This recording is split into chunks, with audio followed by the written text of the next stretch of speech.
జల్దీ software job కొడదామనుకుంటురా? అయితే వీక్యూబ్లో training తీసుకొని మంచి జాబ్ కొట్టేయుర్రి. నవ తెలంగాణ దినపత్రిక 10వ వార్షికోత్సవ కార్యక్రమానికి సభాధ్యక్షత వహించిన మిత్రులు ప్రభాకర్ గారు, ఈ కార్యక్రమానికి అతిథులుగా విచ్చేసిన రెవెన్యూ శాఖ, సమాచార ప్రసార శాఖ మంత్రివర్యులు మిత్రులు పొంగులేటి శ్రీనివాసరెడ్డి గారు,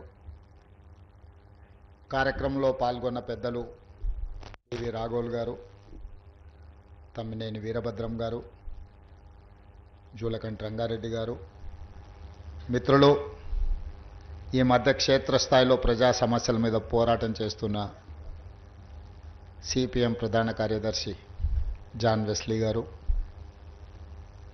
తెలంగాణ రాష్ట్ర ప్రభుత్వ సలహాదారులు వేం నరేందర్ రెడ్డి గారు, ఐఎన్పిఆర్ కమిషనర్ ప్రియాంక గారు, ఇక్కడికి విచ్చేసిన పెద్దలు వి హనుమంతరావు గారు, మిగతా రాజకీయ ప్రతినిధులు, పాత్రికేయ మిత్రులందరికీ నా హృదయపూర్వక నమస్కారం. మిత్రులారా, చాలా కార్యక్రమాలకు వెళ్తూ ఉంటాం, చాలా అంశాలను ప్రస్తావిస్తుంటాం, మాట్లాడుతుంటాం.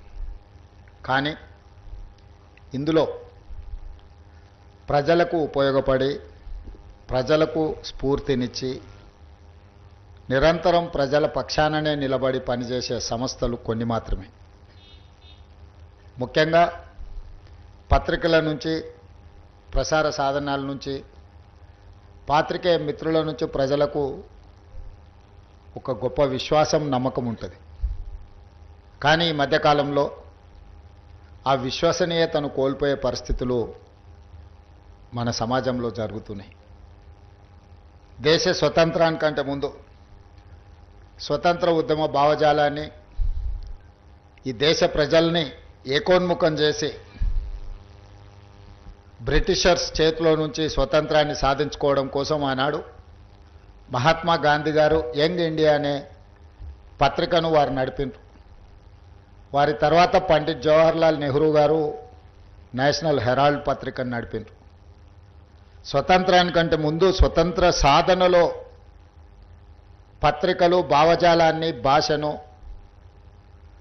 స్వతంత్రం రావడం ద్వారా తండాలలో, గూడాలలో, మారుమూల పల్లెల్లో ఉండే అత్యంత వెనుకబాటుకు లోనైన ప్రజలకు కలిగే ప్రయోజనాన్ని ఆనాడు ఆ పత్రికలు దేశ ప్రజలందరినీ ఒక వేదిక మీదకి తీసుకొచ్చి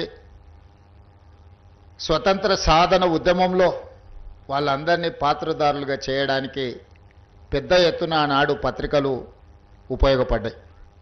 అదేవిధంగా కమ్యూనిస్టు భావజాలాన్ని దేశవ్యాప్తంగా ప్రజలకు చేరువ చేయడానికి ఆనాటి సాయుధ రైతాంగ పోరాటం నుంచి మొదలు పెడితే సమాజాన్ని పట్టి పీడిస్తున్న సామాజిక రుగ్మతలు, అది బాల్య వివాహం కావచ్చు, లేకపోతే కులాల మధ్యల అంతరం కావచ్చు, జోగిని వ్యవస్థ కావచ్చు, ఆలయాలలోకి దళితులను ప్రవేశించకుండా నిషేధిస్తున్న సందర్భంలో ప్రజల పక్షాన నిలబడి ప్రజాశక్తి, ప్రజా సమస్యల్ని పాలకుల దృష్టికి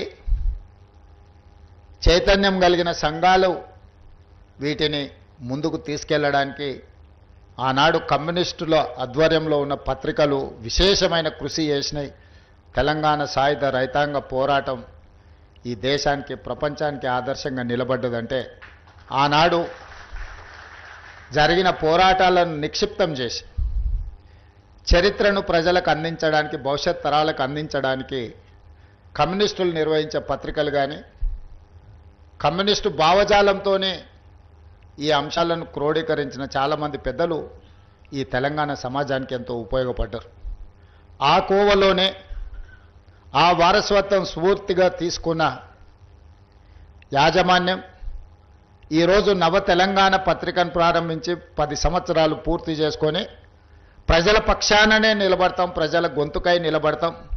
పాలకులు ఎవరైనా సరే మేము ప్రతిపక్ష పాత్రనే, ప్రజల పక్షాన పాత్రనే వహిస్తామని చెప్పి ఈరోజు నవ తెలంగాణ యాజమాన్యం కావచ్చు, ఇందులో పనిచేసే పాత్రికేయ మిత్రులు కావచ్చు, ఒక కమిట్మెంట్తోని ఈరోజు పనిచేస్తున్నందుకు వాళ్ళని మనస్ఫూర్తిగా నేను అభినందిస్తున్నా.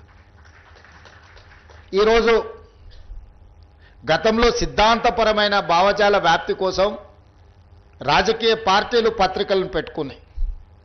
వాళ్ళు నమ్మిన సిద్ధాంతాన్ని ప్రజలకు చేరవేయడానికి, చేరవేసిన సిద్ధాంతాన్ని ప్రజలలో సుస్థిరపరచడానికి ఆనాడు రాజకీయ పార్టీలు ఈ పత్రికలను పెట్టుకున్నాయి. కానీ ఈరోజు వింత పోకడలు వచ్చినాయి.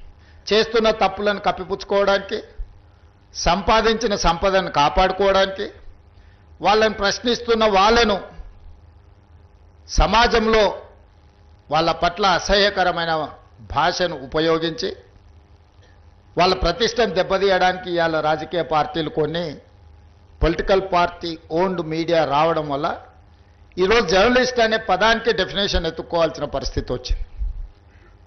మేము నిర్వహిస్తున్న పత్రికా సమావేశాలలో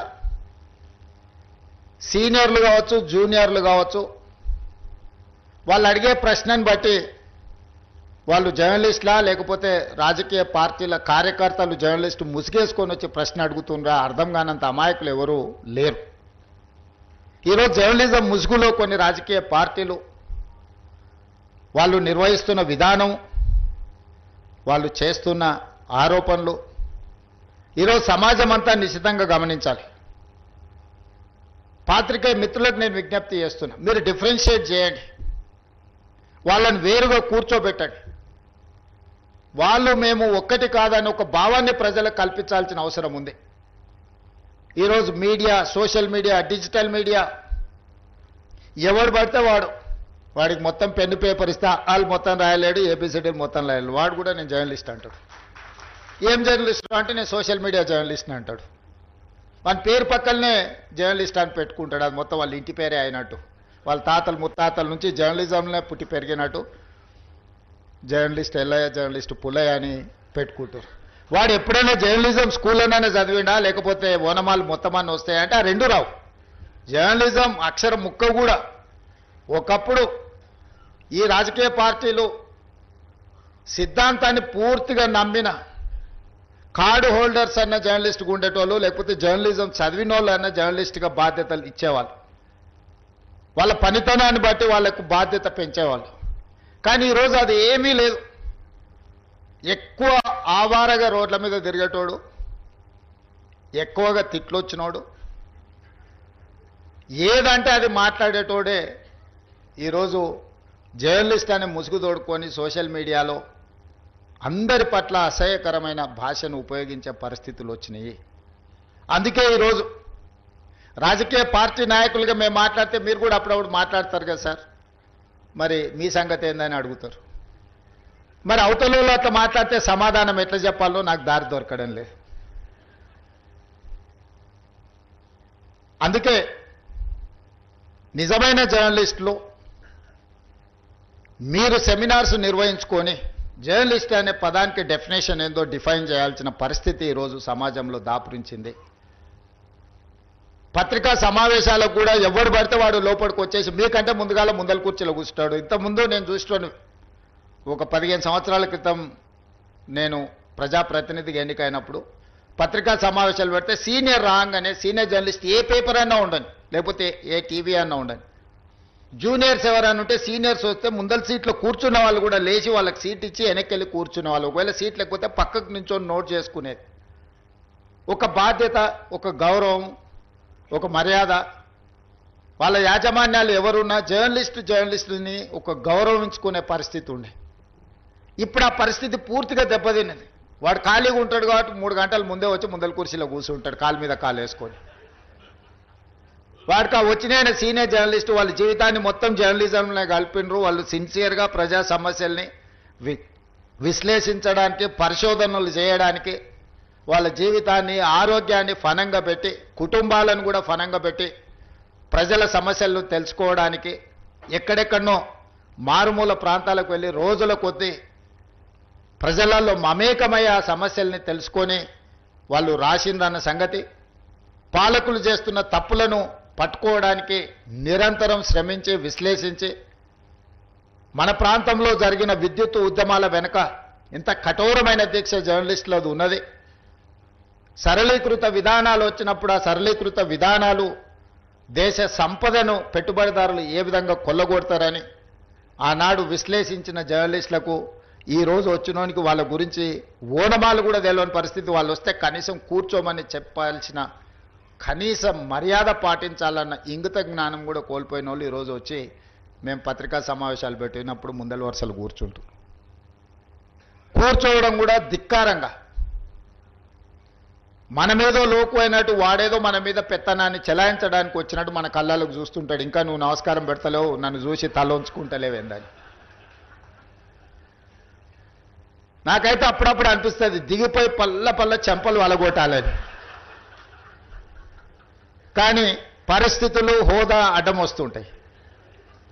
గతంలో జర్నలిస్టులను చూస్తే మర్యాద ఇచ్చి పలకరించి ప్రెస్ మీట్ అయిపోయిన తర్వాత వాళ్ళతో 10 నిమిషాలు మాట్లాడి మేము చెప్పిన దాంట్లో ఏమన్నా లోపాలు ఉన్నాయా, లేకపోతే మేము చెప్తున్న ఉద్దేశం ఇదే అని వాళ్ళతో చిట్ చాట్ చేసేది, కొద్దిసేపు మాట్లాడేది. లేకపోతే ప్రెస్ మీట్కి వెళ్ళకంటే ముందు వాళ్ళకి ఫోన్ చేసి కనుక్కునేది విద్యుత్తుకు సంబంధించిన విషయాల మీద. కమ్యూనిస్టు పత్రికలలో రాత జర్నలిస్ట్ పేరు నాకు సరిగ్గా గుర్తులేదు, కానీ నేను చాలాసార్లు విద్యుత్ మీద మాట్లాడాలనుకున్నప్పుడు మీ నవతెలంగాణనే అనుకుంటా జర్నలిస్ట్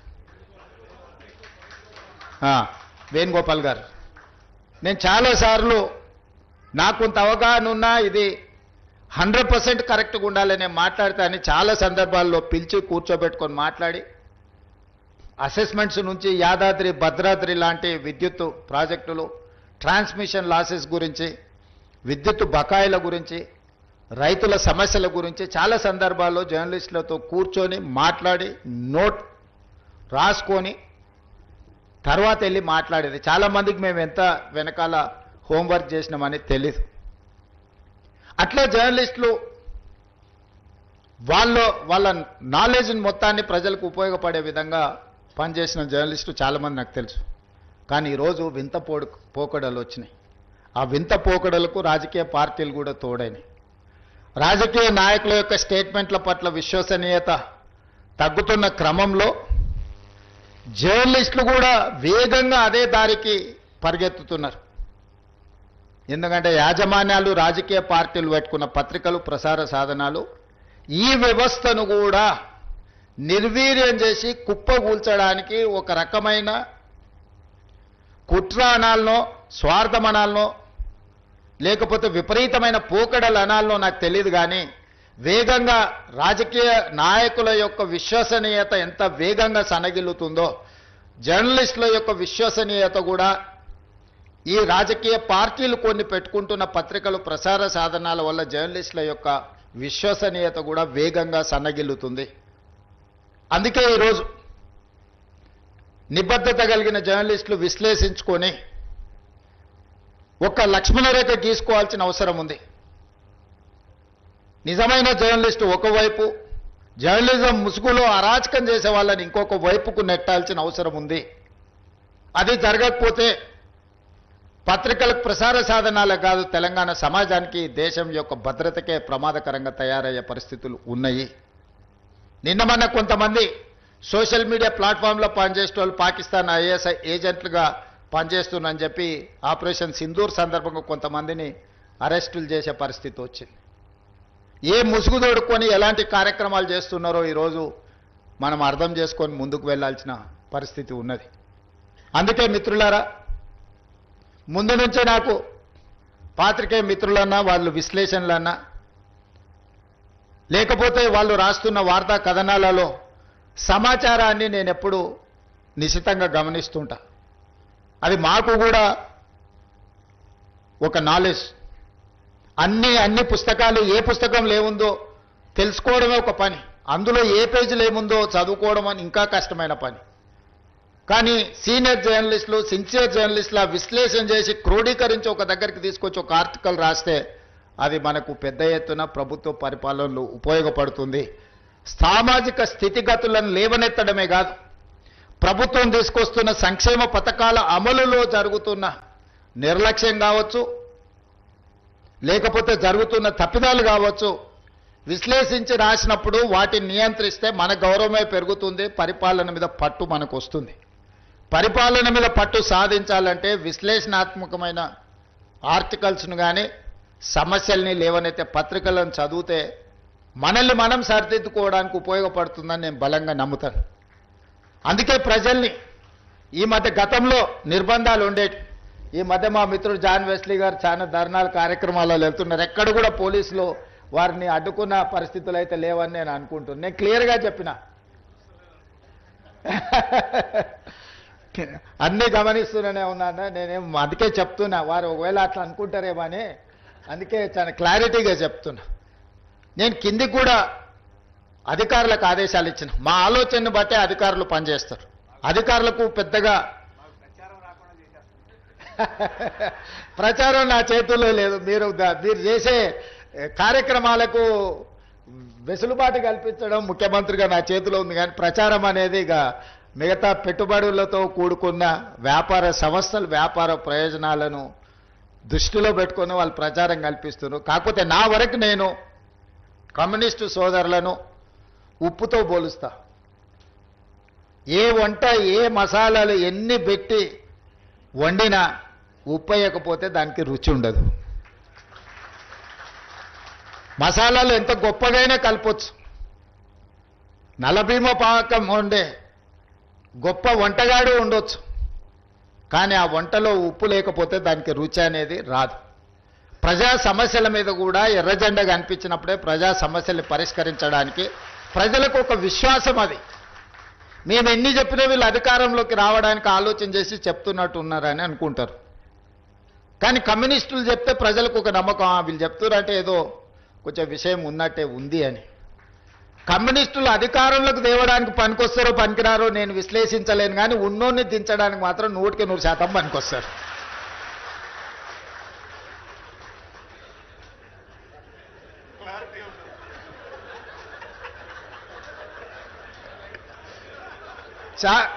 వేదిక మీద ఉన్న నాయకులకు నేను చెప్పిన విశ్లేషణ నచ్చకపోవచ్చు, కానీ నా భావాన్ని కూడా ఇక్కడైనా చెప్పకపోతే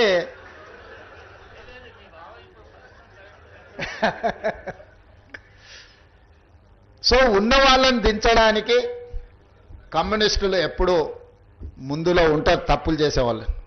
సో అందుకే తప్పులు జరగకుండా పరిపాలన అందించాలనేది నేను చాలాసార్లు ప్రైవేట్ సంభాషణలలో చెప్తూ ఉంటా. నేను నిజం చెప్పకపోయినా సరే కానీ నేను అబద్ధం చెప్పను అని.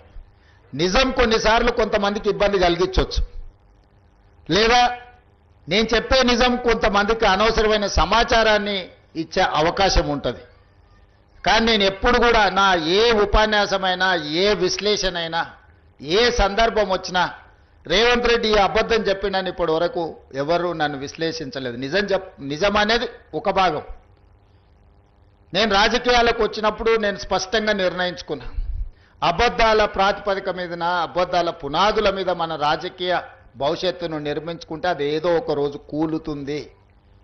అబద్ధాలు అనేటివి ఎల్లకాలం నడవవు. దిగిపోయిన నాయకుడు మాత్రం చెప్పేవన్నీ అబద్ధాలే, నిజాలుగా భ్రమలు కల్పించేంత గొప్పగా అబద్ధాలని చెప్పగలిగిన నాయకుడు. అందుకే కమ్యూనిస్టులను కూడా మొత్తం నాదే బాధ్యత పత్రిక నడిపించేది, అసలు మీరు ఏం చేయాల్సిన పర్లేదు మొత్తం నేను చూసుకుంటా అని చెప్పాడు. అట్లా చెప్పిండంటేనే అనుమానించాలి. ఎందుకంటే బాగా నమ్మిస్తే మోసం చేయడం అల్కగా అవుతుంది. నమ్మకం అనేది లేకుంటే మోసం అనేదే ఉండదు.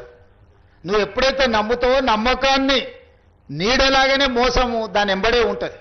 ఆ నమ్మకం కలిగించడానికి ఎక్కువ ఎవరైనా ప్రయత్నం చేస్తే 1-2 సార్లు మనము కొంచెం జాగ్రత్తగా చూడాలి. నిజాయితీగా మాట్లాడేదానికి నమ్మే పలికేటట్టు మాట్లాడేదానికి సన్నని తెర మాత్రం ఉంటుంది, థిన్ లైన్. దాన్ని కొంచెం జాగ్రత్తగా గమనిస్తే మనకు అర్థమవుద్ది. నేను పార్లమెంట్ ఆఫీస్ ఓపెన్ చేసుకున్నప్పుడు మల్లు స్వరాజ్యం గారిని తీసుకెళ్ళి వారిని చీఫ్ గెస్ట్గా తీసుకెళ్ళి నేను పార్లమెంట్ ఆఫీస్ మల్కాజ్గిరి ఎంపీగా గెలిచినాడు పార్లమెంట్ ఆఫీస్ ఓపెనింగ్ చేయించుకున్నాను.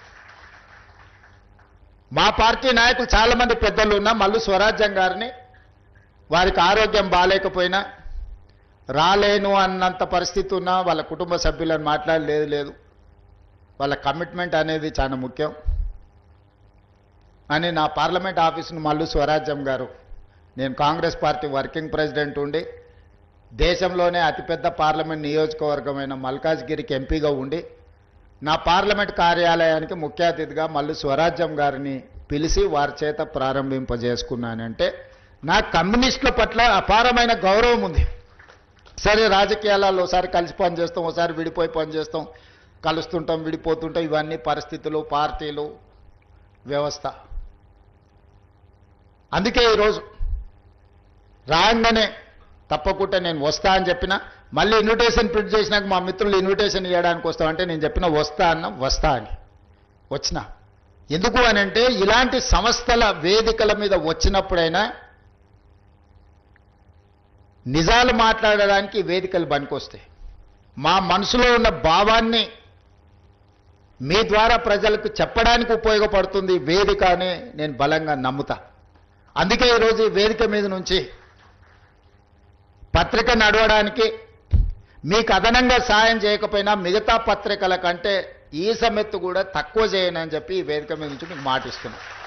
మా మంత్రి గారికి కూడా నేను సూచన చేస్తున్నా, మిగతా జనరంజకమైన కమర్షియల్ పత్రికలకు సినిమాల గురించి, గాసిప్స్ గురించి, మసాలా వార్తలు రాసే పత్రికలకు ఎన్ని అడ్వర్టైజ్మెంట్స్ ఇస్తున్నామో ఈక్వల్గా నవ తెలంగాణకు కూడా సమానమైన అవకాశాలు కల్పించాలి.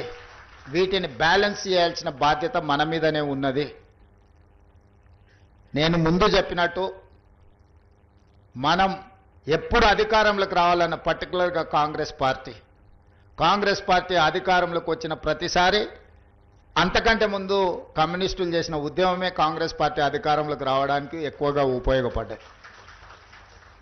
2004లో ఆనాడు కాంగ్రెస్ అధికారంలోకి వచ్చిందంటే విద్యుత్ ఉద్యమాలని లోతుగా ప్రజలకు తీసుకెళ్ళింది ఆ రోజు కమ్యూనిస్టు సోదరులని నేను నమ్ముతున్నా.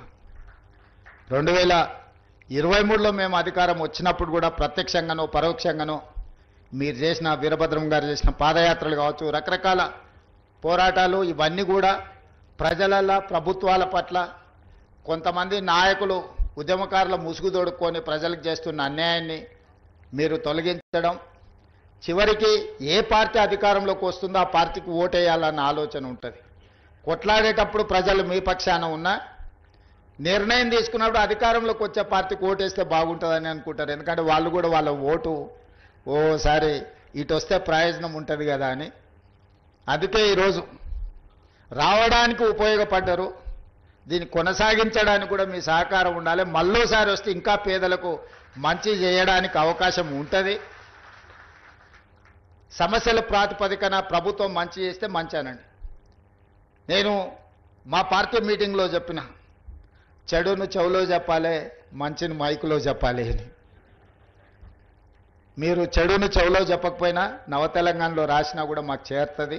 మీరు రాసింది తప్పకుండా ప్రభుత్వం పరిగణలోకి తీసుకుంటుంది. నిజంగా ప్రజలకు ఉపయోగపడే ఉంటే అట్లాంటి విషయాలు ఏమన్నా ఉన్నా మేము తప్పకుండా ఈ ప్రభుత్వం వాటిని పరిగణలోకి తీసుకుంటుంది. భవిష్యత్తులో కూడా కాంగ్రెస్, కమ్యూనిస్ట్ సహకారము అన్ని రకాలుగా ఉండాలి. మనం కలిసి పనిచేస్తే ప్రజలకు ప్రయోజనం ఉంటుంది. దున్నేవాడికి భూమి అనే కమ్యూనిస్టు నిదానాన్ని కాంగ్రెస్ పార్టీ అసైన్మెంట్ పట్టాలతోని ప్రజలకు చేరువైంది. పేదవాడికి ఇల్లు లేదన్నా, పేదవాడికి బుక్కడి బువ్వ పెట్టాలన్న కమ్యూనిస్ట్ ఆలోచనని కాంగ్రెస్ పార్టీ అమలు చేసింది. ఆలోచన మీది, పోరాటం మీది, అమలు చేసే బాధ్యత మాది. కృషి మీది, అధికారం మాది. మీ సహకారం ఇదే విధంగా కొనసాగాలని తెలియజేస్తూ మీ అందరి దగ్గర సెలవు తీసుకుంటున్నారు. ధన్యవాదాలు మిత్రులారా.